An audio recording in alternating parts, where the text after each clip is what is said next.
True with Guns America, what is the NASTI?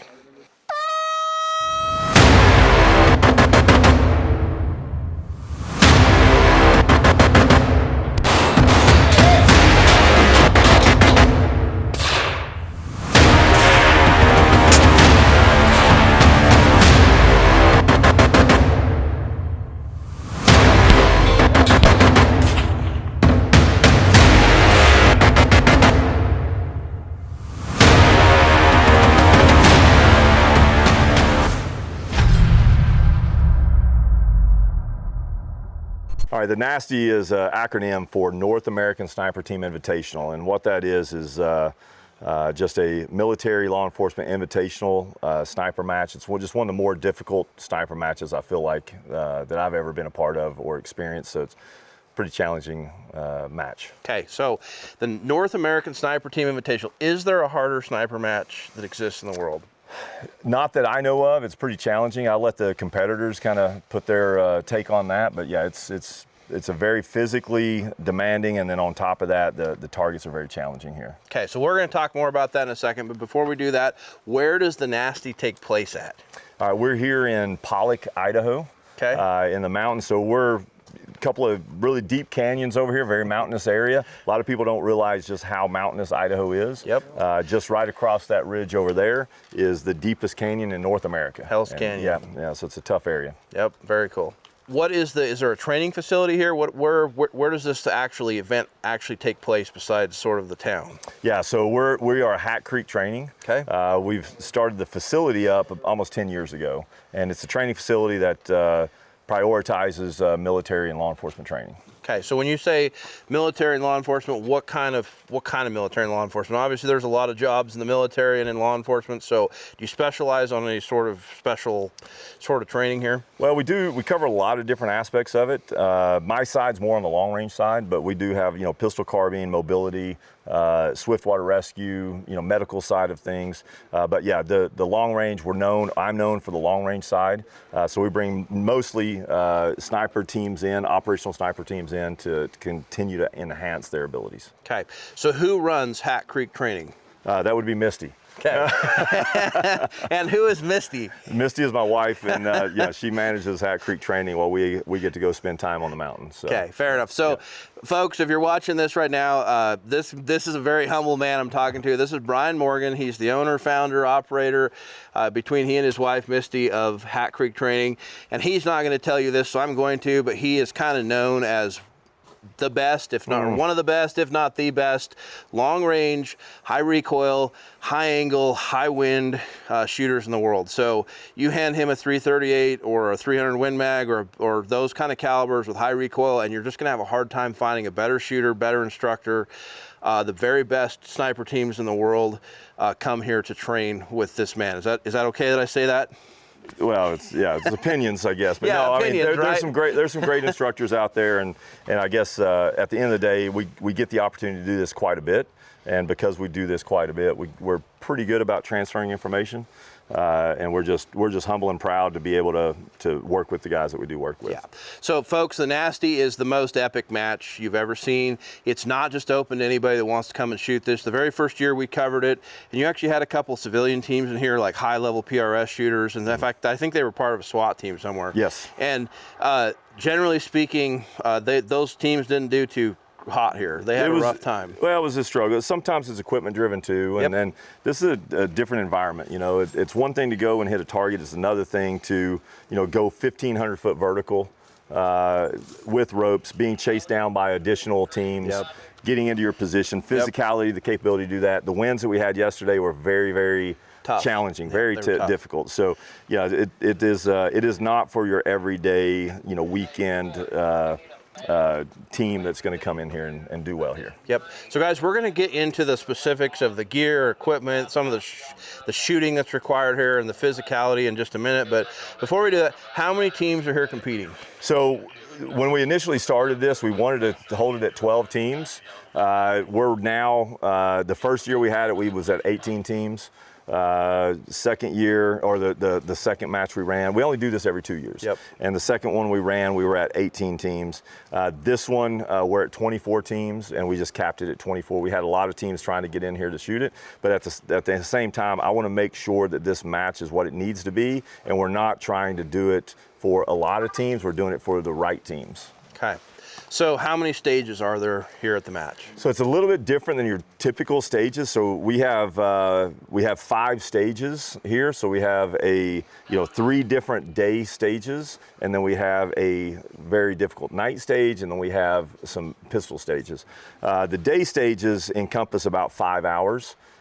Inside of that stage, there's multiple positions, multiple targets that they have to engage through that. They got to find, range, and engage every target here. Yeah. They've given some minimal information, and then they have to move out and get it done in a timely fashion. So we had to take a quick break in the filming. Brian here got called away because we had a competitor get hurt. You want to give us just a quick update? Yeah, I mean, it's a tough match. Like I said, it's the terrain around here is pretty tough. He was peeling off one of the stages here, stage 2. It's got a 1,000-foot vertical descent. Basically slipped.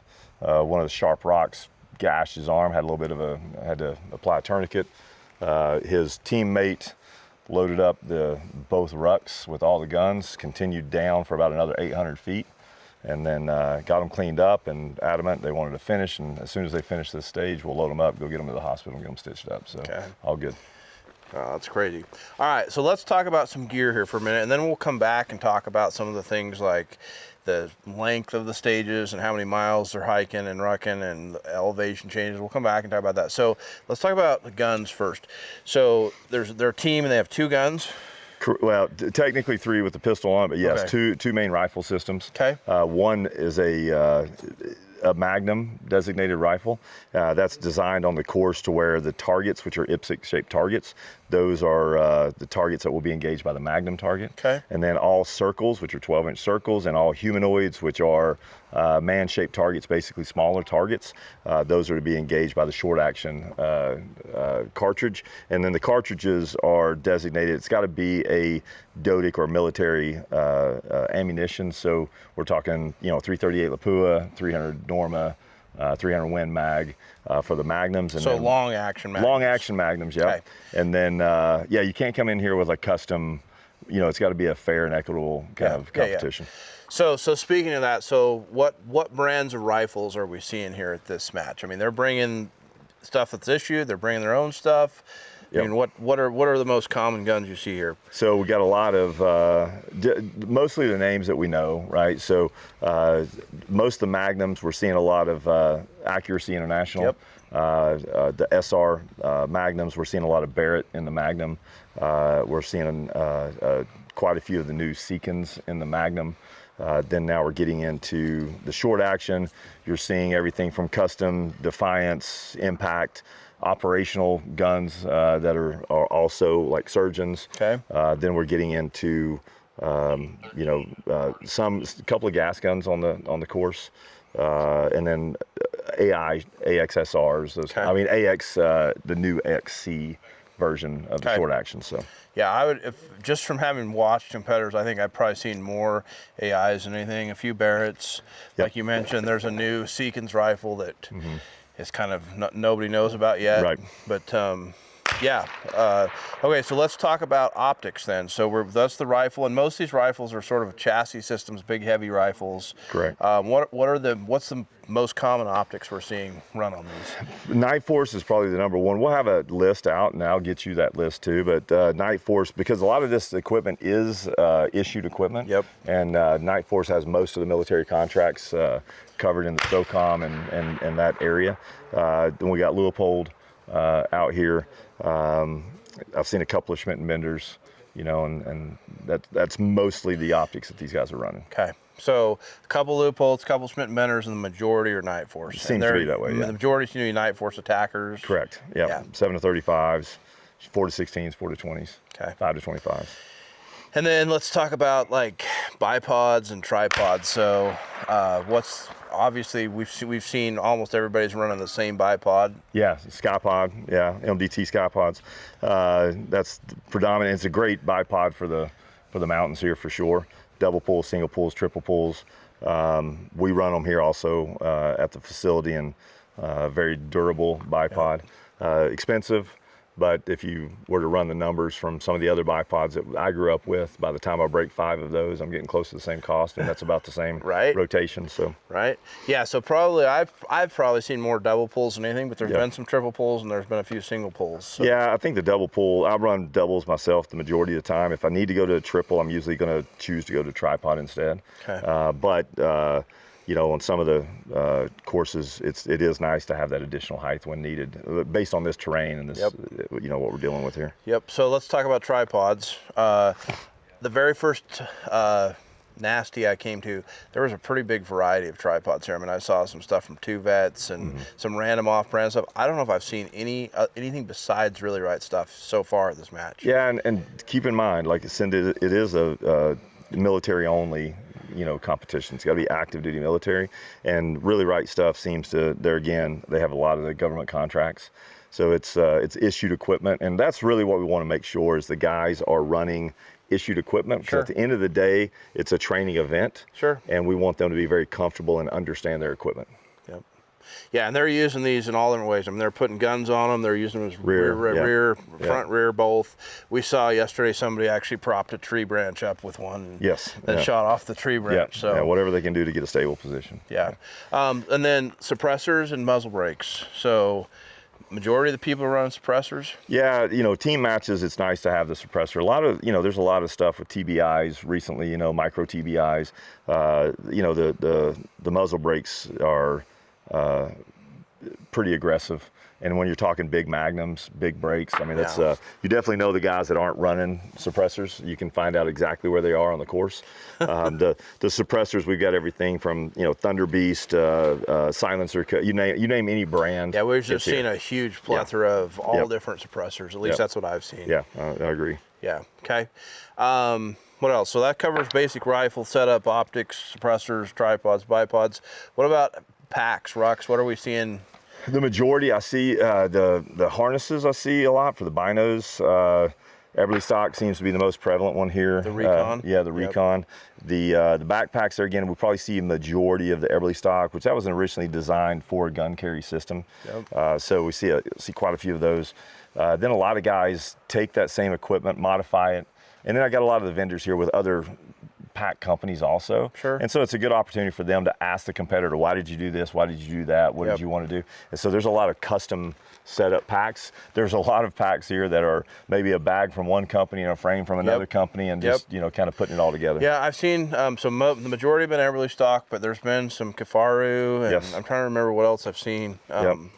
But the majority have been Eberly stock, and not all just gun runner packs. A lot of them are like the meat packs. Correct. Hunters use, and they're modifying them and folding stocks and sticking guns in them. And yeah, they're you know, a good lightweight pack, and it's just creativity at the end of the day. Is like set the system up. It's got to be efficient too. They got to be able to put their gear up, secure it, you know, well, protect their equipment based on that fall and everything else that just happened. So they got to protect it, and then at the same time they've got to be able to get to it quickly. Sure. And Eberly stock seems to be the common one here. So most of these guys are not. So there's a few of them that are running rangefinders or and binos, but the majority of them are not. Yeah. So a lot of them are actually ranging with weapon-mounted laser rangefinders that are mounted above their scope at 12 o'clock. Yeah. Some of that's purpose-driven too.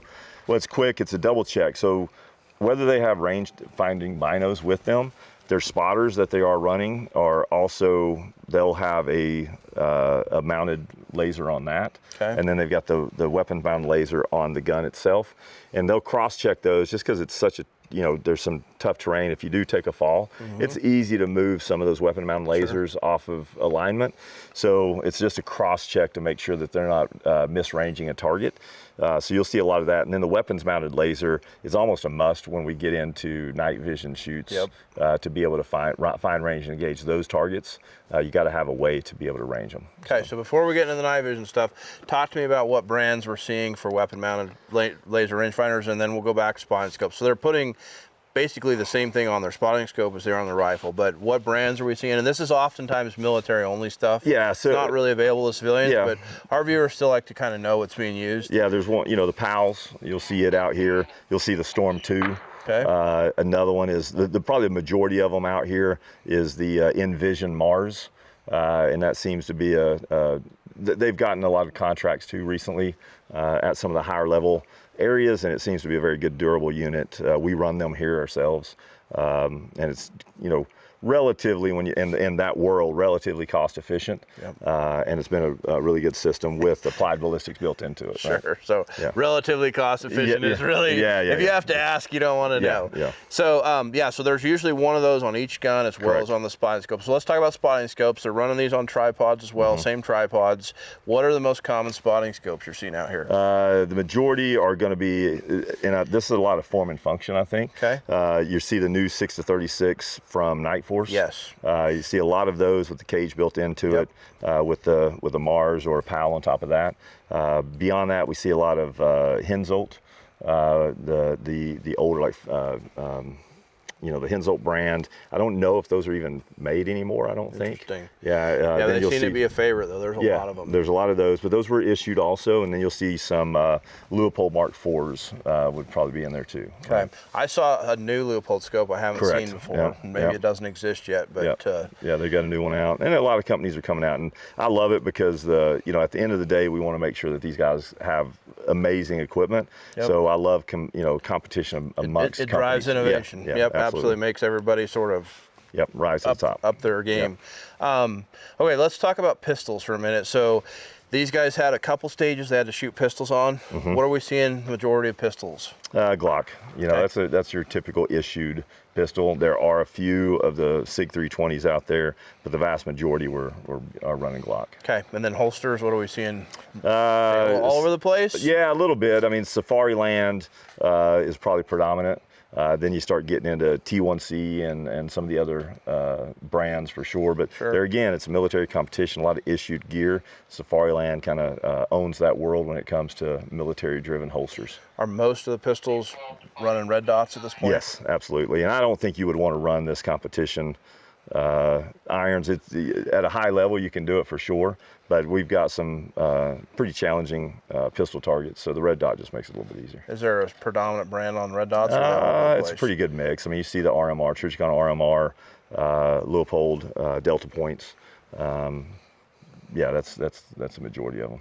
Okay, so each night of this match, and we were up last night and watched, there's been a night match, and so it's starting at dark. These guys are loading up, heading up the mountain. They're running helmets, all different kinds of night vision nods as far as, and when we were checking out some of it last night, some of them have thermal fusion in them, and you can't even tell. I mean, it's just built in. Built in. Pretty impressive units. So they were navigating with night vision. Correct. And then they were shooting and spotting with thermal. And you even had movers out there for thermal. Correct. Yeah. So how far were they shooting in the dark last night? Out to 1,200 meters. Okay. So they had 12 engagements from 2 different locations. Some were static, some were movers. So it's scenario kind of driven. Most of the movers are moving inside of cover. So they'll go, they'll present, and then they'll move over to another area, and then they'll be behind a rock, or a tree and or they rock. can't see them. So it's a lot of challenging techniques to sit there and scan large areas and look for that movement. So they're moving up vertically about 1,000-foot vertical is what they did last night under nods. Yeah, so navigating complete darkness. Correct. Yeah. And then they get into position.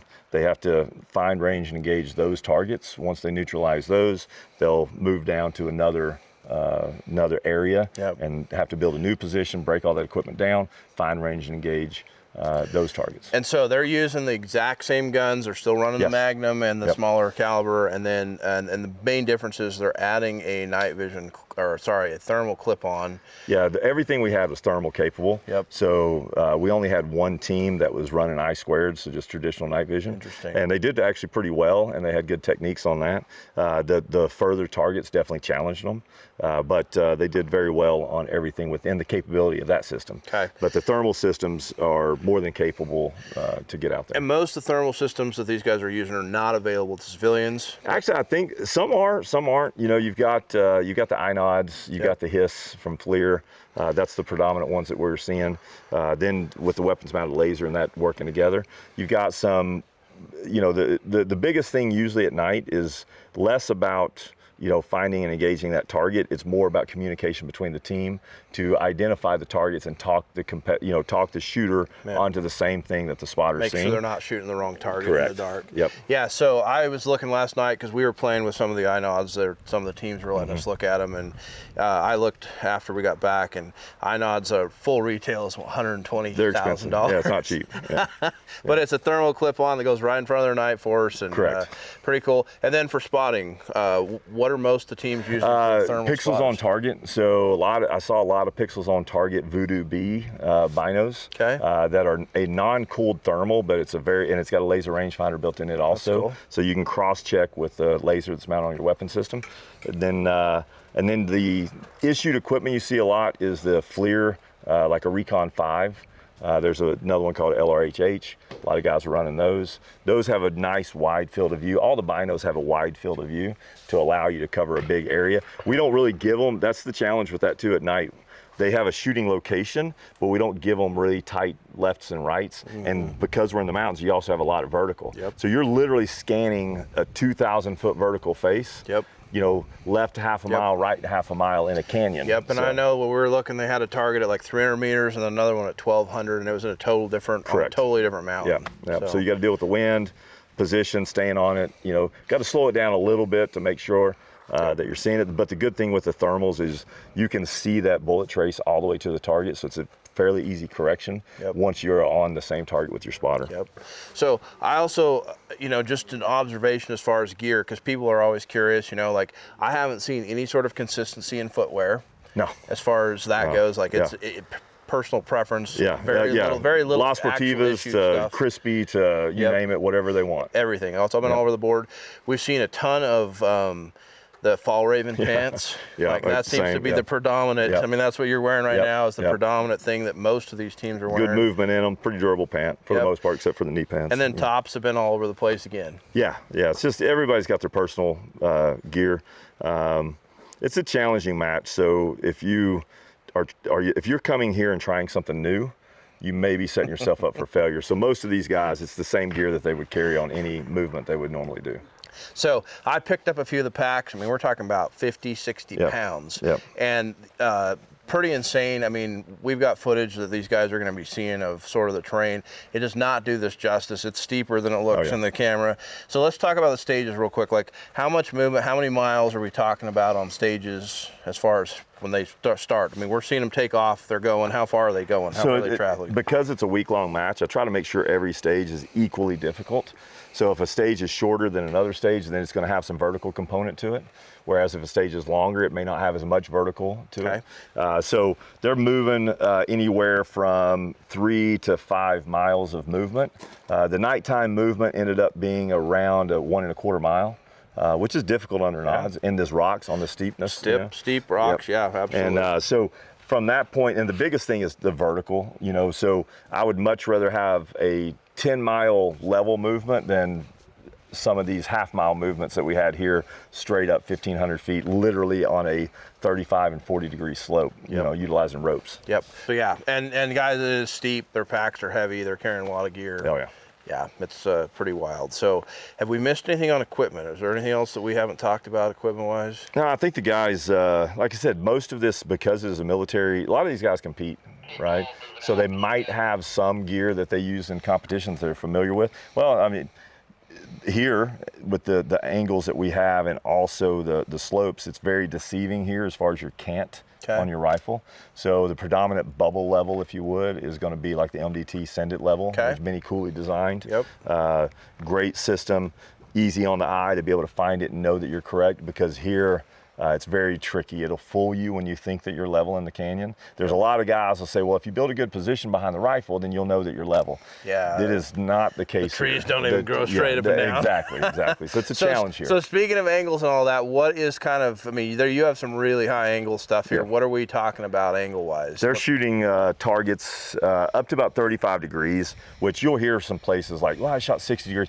We have that capability here too, but yeah, 35 degrees, you're looking at, you better be roped off on some of these positions, right? So, and we try to set up some stages where they're on a face or a slope going downhill, but they're shooting a target going uphill, which is a difficult position to build. Very difficult. Right? So, well, and speaking of ropes, I mean, some of these positions, guys, are so steep, the mountains they're climbing, that there's literally ropes that they're pulling themselves up mountains with. I mean, yeah, this is some pretty crazy stuff. Yeah, soft ground, rocky ground, lots of different terrain. The cool thing about this part of Idaho is you can literally just change direction and you go from a very thick timber to very dry desert, just, difficult ground to, to move around on. Yep.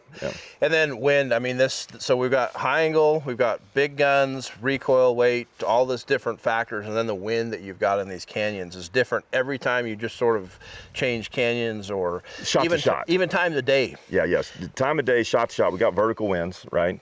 So you'll hear some guys that'll struggle with data. We've had guys talk to me this week where they're pilling, half a mil to a mil off their data because they're catching some vertical, some thermals and whatnot. And then you'll have the challenge of where when you're looking at, when you're reading the wind, you'll see an obvious left to right. Trees are moving left to right, everything looks left to right, and then you go to shoot and it's actually a right to left because you're shooting cross canyon. So the interior of that canyon has a different direction than the actual surface that they're seeing on the wind. So very, very challenging. And that's the thing, even though they're competing against other teams, each one of these teams will have a little bit different match than the others because it's at the time. Now we do set up the match to where everyone goes off at some point in the mornings. Everyone goes off in the middle of the day. It's as fair as I can make it as possible for a week. But they all have slightly different conditions no matter how fair you try and make it. And to be honest here, I would rather have a little more wind than none because sometimes here none is very challenging because it's that just enough to where it's just switching left side, right side, just enough to frustrate you. Yep. Yeah, we are working with, and the guys that are here are at the easiest way to say it is they are at the highest level in their respective fields anywhere in the world. And we have some foreign teams here, but they are at the highest level that you're going to obtain. Period. And that's why this is an invitational, because you don't just invite any sniper team. These are the best guys, period, on any, anywhere in the world. And so you guys are going to have to put up with the fact that the footage you're going to see is going to be edited, faces blurred or blacked out, and there's a reason for that. It's for their safety, their families. Every one of them's operational. Right, every one of them still out there getting after it and doing the good things. I've always said with the guys that we're blessed to work with, the things that they go and do literally change the history of the world. Where they make a difference, and they're just you've had an opportunity to be around them here this week. Phenomenal guys, great people. Yeah, super humble, just wanting to go and push themselves at a very difficult pace, just like the injury. We had the injury, definitely need stitches, definitely going to have some work on it. And all he cared about is, hey, can you where am I going to start from? He's literally wearing a tournament. Correct, wearing a tourniquet, like, hey, can you reinsert me right here so we can get so I can get this course of fire. Yeah, and pretty crazy. Yeah, we've got to talk to people. People have been humble, great.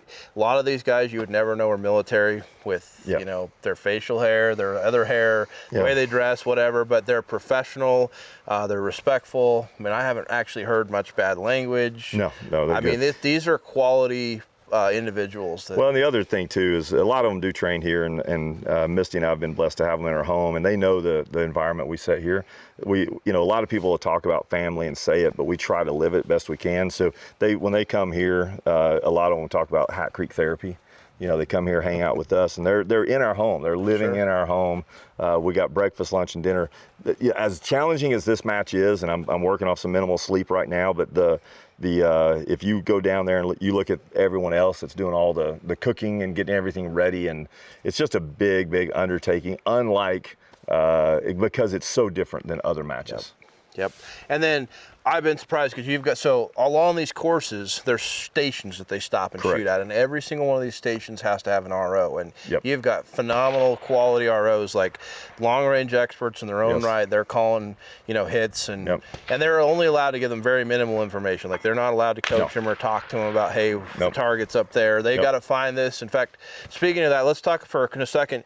Most of these guys are wearing Garmins that give them sort of the path they're supposed to follow, and they also have applied ballistics in those. Correct. So that's something that we are giving them. So before they show up here for the match, basically they got a match book with minimal information in it, with a picture taken from the shooting position. So they now have to identify that in the terrain that we have here, and then we hand them a Garmin that has a track. So they got waypoints for firing positions, and then they have a track. So we've moved through every position and set the track up. They follow that along. That just keeps us all safe and know where everybody's at. And just so you guys know, this is a big area that's huge. In fact, they had a team yesterday that didn't follow their Garmin track, and they got lost. Ended up going to the top of a mountain and having to come back down. Yes. Yeah. But so I mean, this isn't some sort of like, oh, just follow the road and you're going to see your shooting position. Like you can get lost if you don't do what you're supposed to. Yeah, they beat brush for 1,500 foot of vertical. Yeah. Other than like, hey, that was a lot harder than I thought it was going to be, because it was, they were able to get back into position and still complete the course of fire. Okay, so I can't emphasize enough how difficult this match is, how difficult the shooting is, how difficult just every aspect of this whole procedure is. But guess the last thing we should talk about really quickly is this is a facility where you train military and law enforcement on a regular basis. Is this ever available for civilians to come and shoot here or have experience this? Yeah, and we don't do this necessarily, for any other reason other than we are fairly well booked out with military contracts. And so like our next year, 2026, Misty handles all of that, and the staff, all of the guys that work with us, Ronnie and John and Kelly, who work with Misty, and they book all of that training. So fairly well booked up, but because of real world kind of events, sometimes we get cancellations. And normally when we have those, because with military contracts, it takes some time to fit it into their schedule. So if we have a cancellation 2 weeks or 3 weeks or 4 weeks prior to a training event, that's where we'll plug in an open enrollment course to allow, a lot of LE departments, we can't do a full team. We have to do parts of teams from all over the country based on operational and budget restrictions. And then military, it's normally just one big team. And we'll do multiple teams in the week. But yeah, that's when we open it up for civilian classes. A lot of guys are like, man, they don't have enough of this, that. Our priority is making sure the guys that are going out doing the hard things for us, that they get taken care of first. And then we'll have those open enrollment courses where that opportunity presents itself. Okay, so if this is something you'd like to do, make sure you go follow Hat Creek Training on Instagram, on Facebook, because that's where they post that stuff. And I mean, I've seen those classes fill up in as little as 15 minutes or less. They're quick. I mean, this is a very highly desirable place to come and train. And it's a fun place. Brian, I've been here and seen it, and Brian is a phenomenal instructor, and the instructors that are here that help you, assist you, are world-class shooters and phenomenal people. And is there anything else that you want to throw out, talk about, say that we missed anything? No, I think we're good, man. Just appreciate everyone that's been here and the support that we get here for these guys, because that's what we do it for. Okay, cool. Appreciate it, man. All right, man. Thank you. Thank you. Yeah, thank you. Appreciate you guys watching. Please like, subscribe, share. Tell us what you think about the NASTI in the comments.